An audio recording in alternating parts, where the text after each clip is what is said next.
एक बार की बात है, गंगा किनारे मदनू नाम का एक धोबी रहता था। उसके पास एक गधा और एक कुत्ता था। वे दोनों ही उसका परिवार और सर्वस्व थे। गधा कपड़ों को नदी तक ले जाने और वापस लाने का काम करता था, जबकि कुत्ता घर की रखवाली के अलावा कोई भारी काम नहीं करता था। फिर भी मदनू कुत्ते से बहुत प्यार करता था, क्योंकि वह अपने अकेलेपन में उसी से अपने मन की बातें साझा करता था। गधा इस बात से बहुत ईर्ष्या करता था।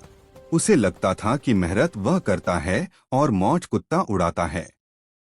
एक दिन मदनू दिन भर काम करके थकान के मारे गहरी नींद में सो रहा था। उसी रात उसके घर में कुछ चोर घुस आए। खटपट की आवाज सुनकर गधा और कुत्ता दोनों जाग गए। गधे ने कुत्ते से कहा, तुम दिन भर तो सोए रहते हो, कोई काम नहीं करते।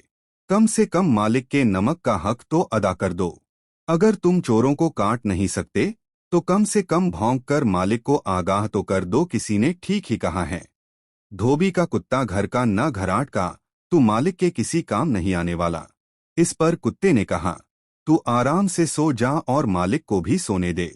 घर में कुछ है ही नहीं तो चोर क्या चुरा कर ले जाएंगे। यह सुनकर गधे के मन में आया कि यह कुत्ते से बदला लेने और खुद को साबित करने का अच्छा मौका है। उसने सोचा, अगर मैंने इस वक्त मालिक को जगा दिया तो उन्हें मुझ पर प्यार आएगा और वे इस कुत्ते को कामचोर समझकर मारेंगे। यह सोचकर गधा जोर जोर से ढेंचू ढेंचू करने लगा। उसकी आवाज सुनकर पहले तो मालिक ने अंदर से ही डांटा कि चुप हो जा, पर गधे के बार बार रेंकने के कारण उसकी नींद टूट गई। वह गुस्से में डंडा लेकर बाहर आया।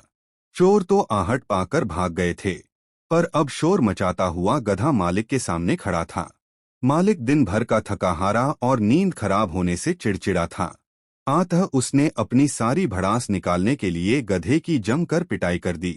दूर लेटा कुत्ता यह देखकर मन ही मन मुस्कुरा रहा था।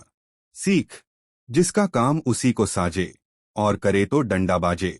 यानी हमें वही काम करना चाहिए जिसमें हम निपुण हों या जो हमारा कर्तव्य हो। दूसरे के काम में दखल देने से अक्सर नुकसान ही होता है। ईर्ष्या न करें। हमें गधे की तरह किसी से ईर्ष्या नहीं करनी चाहिए। सभी अपने अपने कर्मों और स्वभाव के अनुसार फल पाते हैं।